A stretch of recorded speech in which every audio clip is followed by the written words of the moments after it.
Hello guys, today మన recipe వచ్చేసి ఎంతో టేస్టీగా సింపుల్గా అయిపోయే సేమియా ఉప్మా. పర్ఫెక్ట్ కొలతలతో ఈ వీడియోలో చూసేద్దాం. ముందుగా వెజిటేబుల్స్ని కట్ చేసి పెట్టుకోవాలి. 2 to 3 గ్రీన్ చిల్లీస్ని చిన్న చిన్న పీసెస్గా కట్ చేసుకోవాలి.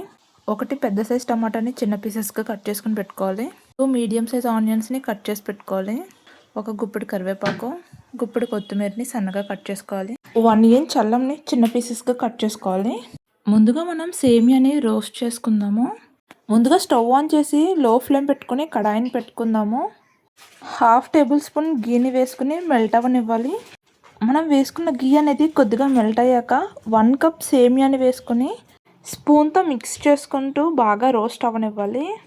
ఇలా కంటిన్యూస్గా మిక్స్ చేస్తూ ఉండాలి, లేదంటే అడుగున మాడిపోతుంది. ఇలా 4 to 5 మినిట్స్ కంటిన్యూస్గా మిక్స్ చేసుకోవాలి. 5 మినిట్స్ తర్వాత మనం వేసుకున్న సేమియా అనేది కొంచెం కొంచెంగా కలర్ చేంజ్ అవుతూ బ్రౌన్ కలర్లో వస్తుంది. ఇలా బాగా రోస్ట్ అయ్యాక స్టవ్ ఆఫ్ చేసుకుని వేరే బౌల్లోకి షిఫ్ట్ చేసుకుందాము. ఇప్పుడు మనం సేమియా ఉప్మా తయారీ విధానం చూద్దాము. స్టవ్ ఆన్ చేసి కడాయిని పెట్టుకుని 1.5 టేబుల్ స్పూన్ ఆయిల్ వేసుకోవాలి.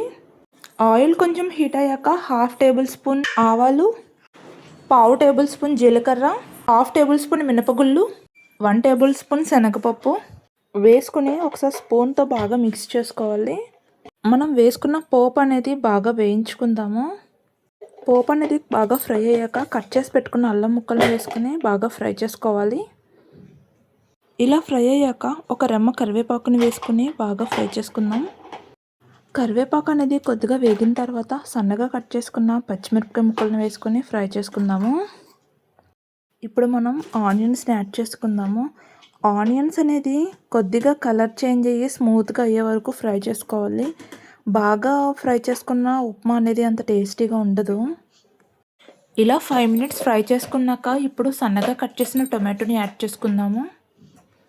ఇప్పుడు ఒకసారి స్పూన్తో మిక్స్ చేసుకుని మనం వేసుకున్న టమాటా అనేది మెత్తపడే వరకు లిడ్ని క్లోజ్ చేసుకుని 3 మినిట్స్ మగ్గించుకుందాము. 3 మినిట్స్ తర్వాత ఒకసారి లిడ్ని తీసి చూద్దాము. మనం వేసుకున్న టమాటా అనేది పర్ఫెక్ట్గా మగ్గిపోయింది. ఇప్పుడు ఒకసారి బాగా మిక్స్ చేసుకుని 1 టేబుల్ స్పూన్ సాల్ట్, కొద్దిగా పసుపు వేసుకొని మిక్స్ చేసుకుందాము. ఇప్పుడు మనం వాటర్ని యాడ్ చేసుకుందాము. నేను 250 ml వాటర్ గ్లాస్తో 2 గ్లాసెస్ ఆఫ్ వాటర్ వేసుకున్నాను.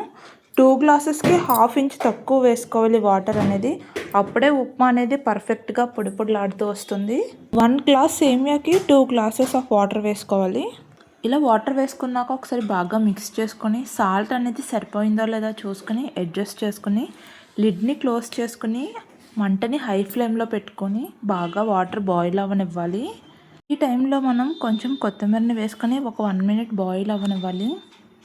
1 మినిట్ తర్వాత లిడ్ని తీసి మనం ముందుగా ఫ్రై చేసి పెట్టుకున్న సేమియాని వేసుకుని ఒకసారి మొత్తం మిక్స్ అయ్యేలా మిక్స్ చేసుకుని 2 మినిట్స్ హై ఫ్లేమ్లో పెట్టుకుని లిడ్ని క్లోజ్ చేసుకుని ఉడికించుకుందాము. 2 మినిట్స్ తర్వాత మంటని లో ఫ్లేమ్లో పెట్టుకొని 8 to 10 మినిట్స్ ఉడికించుకోవాలి. 10 మినిట్స్ తర్వాత ఒకసారి లిడ్ని తీసి చూద్దాము. చూసారా, సేమియా ఉప్మా అనేది పర్ఫెక్ట్గా రెడీ అయిపోయింది. ఇలా మనం ముందుగా సేమియాని వేయించి పెట్టుకోవడం వల్ల సేమియా ఉప్మా అనేది పొడి పొడిలాడుతూ వస్తుంది. లాస్ట్లో సన్నగా కట్ చేసిన కొత్తిమీరని వేసుకుంటే ఎంతో టేస్టీగా సేమియా ఉప్మా రెడీ అయిపోతుంది. సేమియా ఉప్మా అనేది సింపుల్గా చేసుకుంటేనే టేస్ట్ అనేది చాలా బాగుంటుంది. మీరు కూడా ఇంట్లో ఇలా ఒకసారి ట్రై చేసి ఎలా వచ్చిందో కమెంట్ బాక్స్లో కమెంట్ చేయండి. మరిన్ని టేస్టీ రెసిపీస్ కోసం నా ఛానల్ని సబ్స్క్రైబ్ చేసుకోండి.